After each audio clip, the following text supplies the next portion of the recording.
Hey, how's it going, guys? Mr. Boss for the win here, and in today's Red Dead Redemption 2 video, I'm going to be showing you guys what playing the game at the maximum graphical settings looks like. I'm also going to be running you through my graphics options, telling you which ones are the most important, which ones you can sort of get away with, and what would be ideal for your setup. Now, that's important because everyone's PC is going to be a little bit different. Some of you guys might have different GPUs, different CPUs. You might have the game installed on an HDD instead of a solid state drive. So there's a lot of different variables here. And I'll try to leave my specs in the description so you can have a better idea of what I'm running with here. And I'm sure this is going to be the first thing that many of you guys do when you load up Red Dead Redemption 2. So to begin, you can see that on the left side of the screen, you have how much video memory you have. For me, I have 9,390 megabytes of video memory. And the first thing you can see on the right-hand side is your video options. So from here, you can choose, if you have it, your output adapter, your output monitor, if you have more than one, which in my case, I do not. You can set your resolution, which I'm playing in 2K. You can also set your refresh rate as well. But before I wanted to change any of that, I wanted to run a benchmark test to see what would happen. If you've never done this before, it essentially takes your game through like sort of a series of cutscenes and events that will test your frames per second and will detect if there's any lag or stuttering or glitches or anything like that. And usually only takes about 2 or 3 minutes. Mine was probably done roughly around that. And when it is completed, it'll tell you what your benchmarking is. So my minimum FPS was 28, my maximum was almost 144, and I was averaging around 90 FPS. So with that in mind, I knew I had a little bit of wiggle room in terms of what I could do to beef up the graphics before I started playing for real. So anyways, let's get back to our video settings now. Again, you can see I'm playing in 2K, 144 frames. Screen type, I've got it on full screen.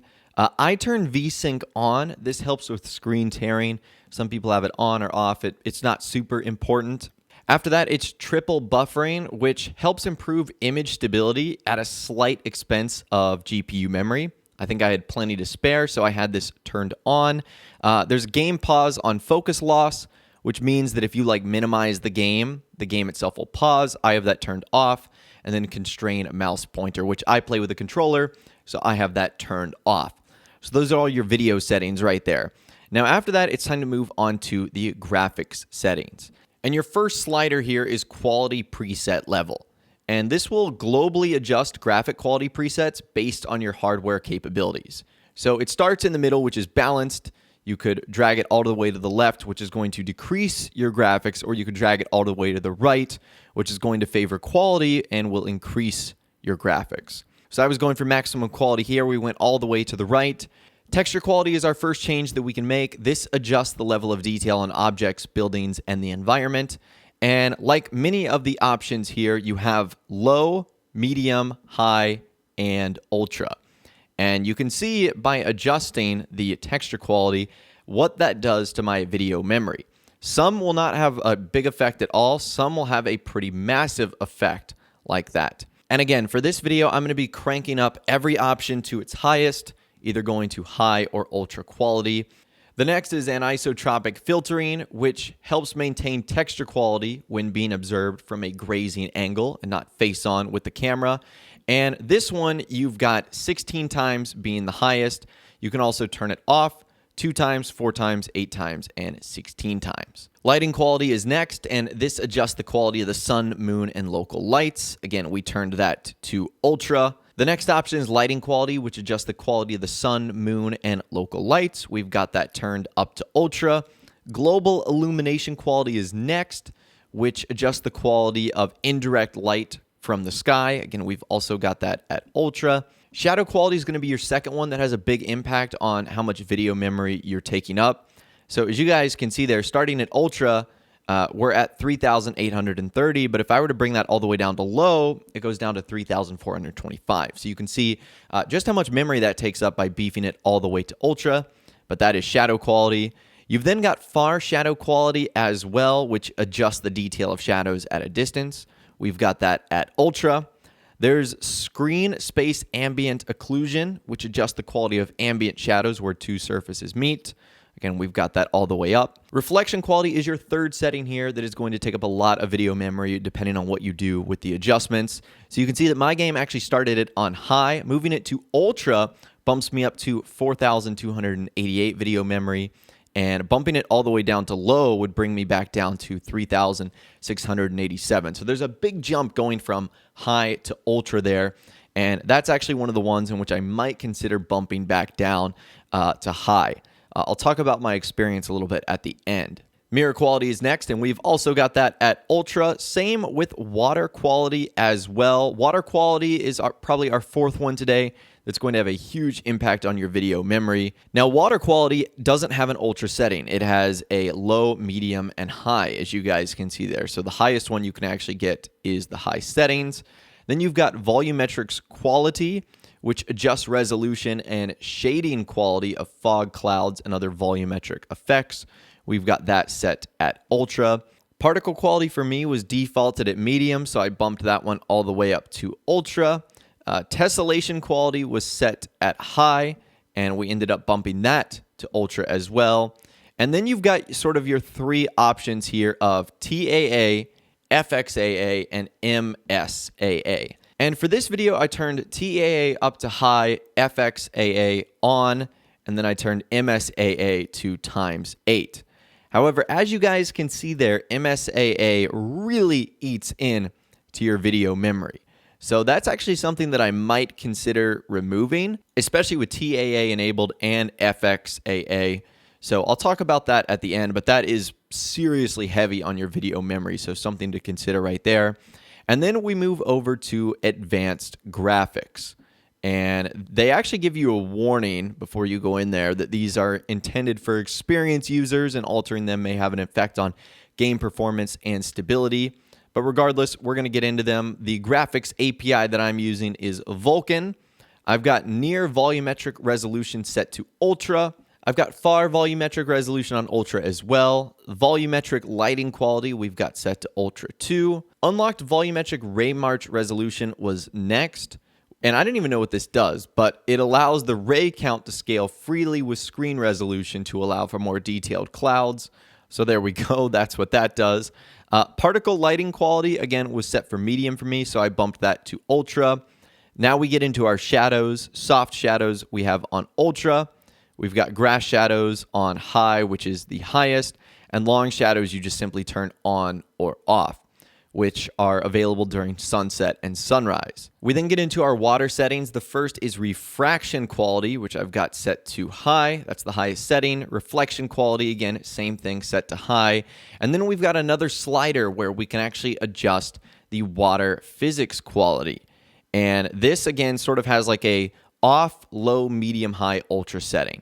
And doing this is also going to have a pretty significant impact on your video memory. Now, this next one is resolution scale, and this is one that I would be careful with. I actually kept this off, but it adjusts internal resolution by forcing the game to render at a certain level and then scaling your resolution settings. And this can improve image quality. Now, do this at your own risk, and you can see the sort of effect this has.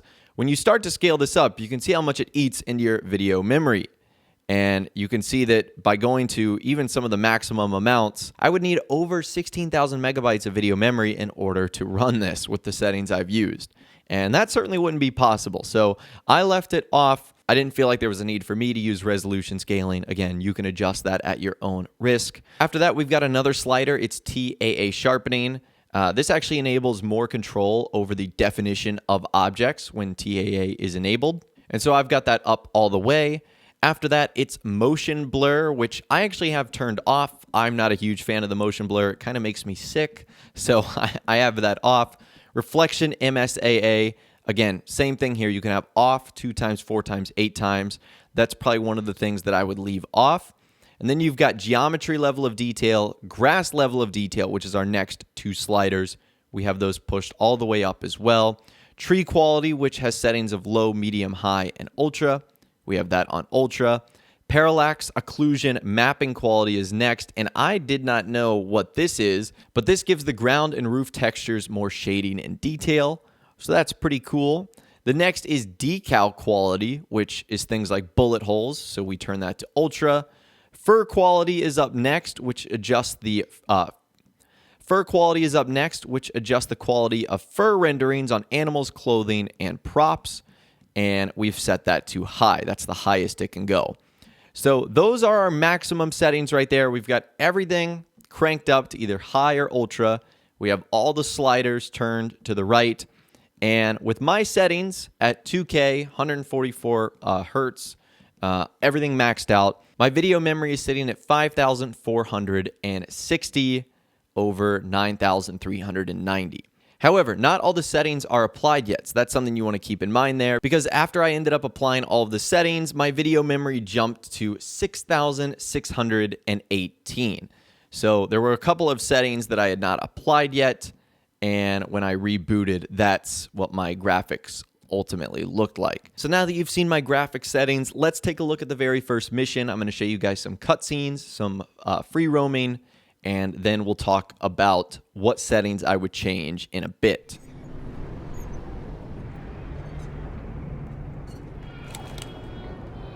Bring him in here!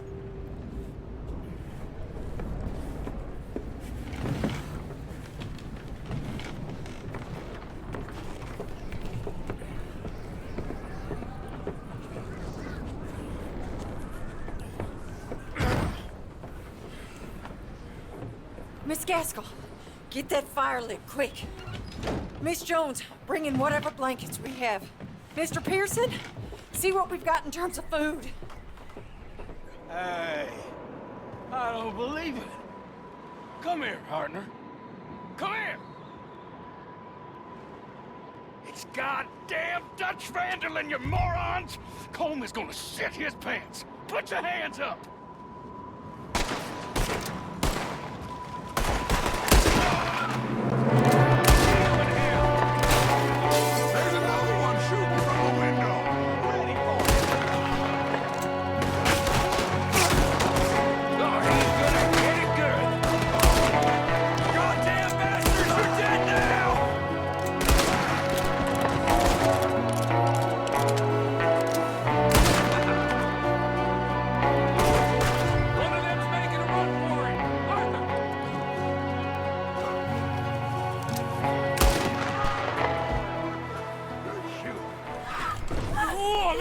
In the cellar!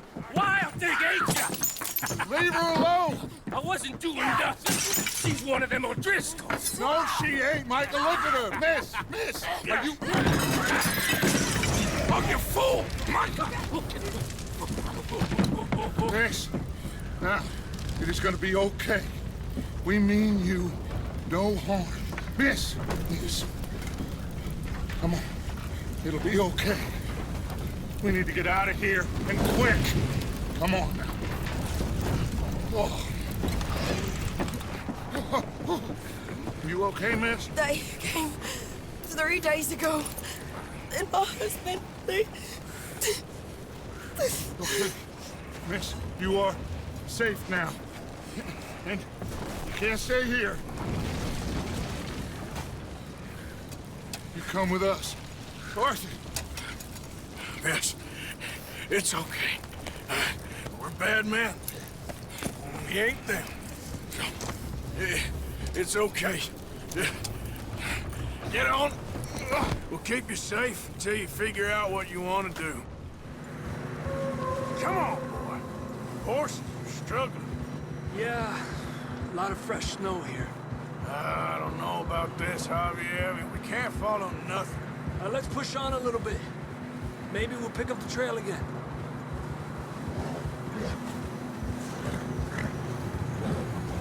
Almost there, boy. Come on now.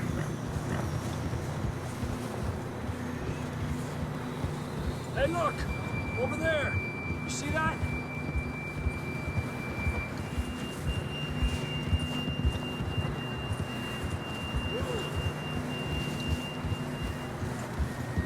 John was riding that horse when we left Blackwater. Let's see if he can hear us.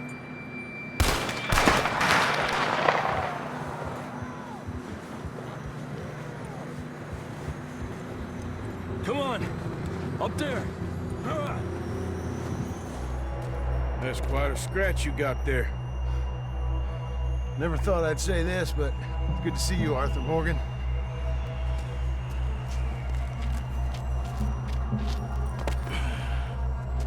don't look so good. I don't feel too good neither. I'm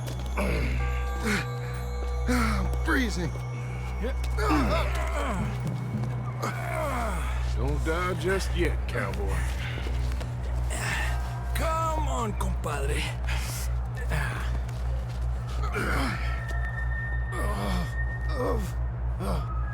Well, we can't go back the way we came. Let's try this way. Ain't you a sorry sight? Can't argue with you there. See? I told Dutch you weren't the right man for this. I'm sure you did. You all right? I don't think so. Come on. Hopefully this will lead us out.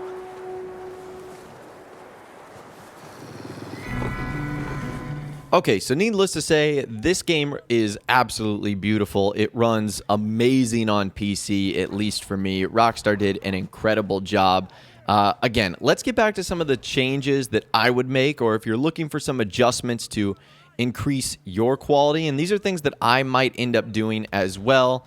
The first thing I would remove is MSAA. So what this does is it's going to soften the edges of objects and other geometry, but if you already have TAA and FXAA on and TAA to high, you know, this is just sort of extra. And in my experience, I did notice that there were some moments where it was a little bit choppy, where I wasn't necessarily getting like a perfect 60 FPS, and bumping that down a little bit really ultimately helped me out.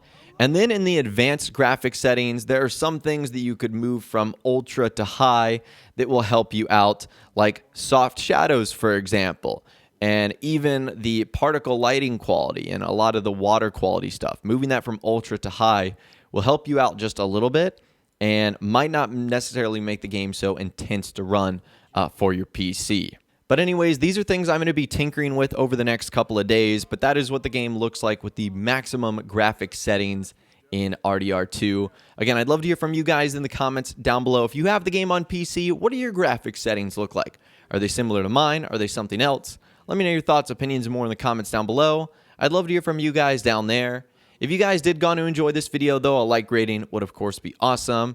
And be sure to subscribe to my YouTube channel if you are new, or you want to stay up to date on all the latest GTA and Red Dead Redemption 2 videos that I'm doing here on my channel.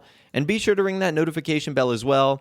Sometimes YouTube just doesn't work, and if you ring that bell, you'll always be guaranteed to be notified when new videos arrive. But of course, as always, guys, thank you all so much for watching. Take care, and I'll see you guys in the next video.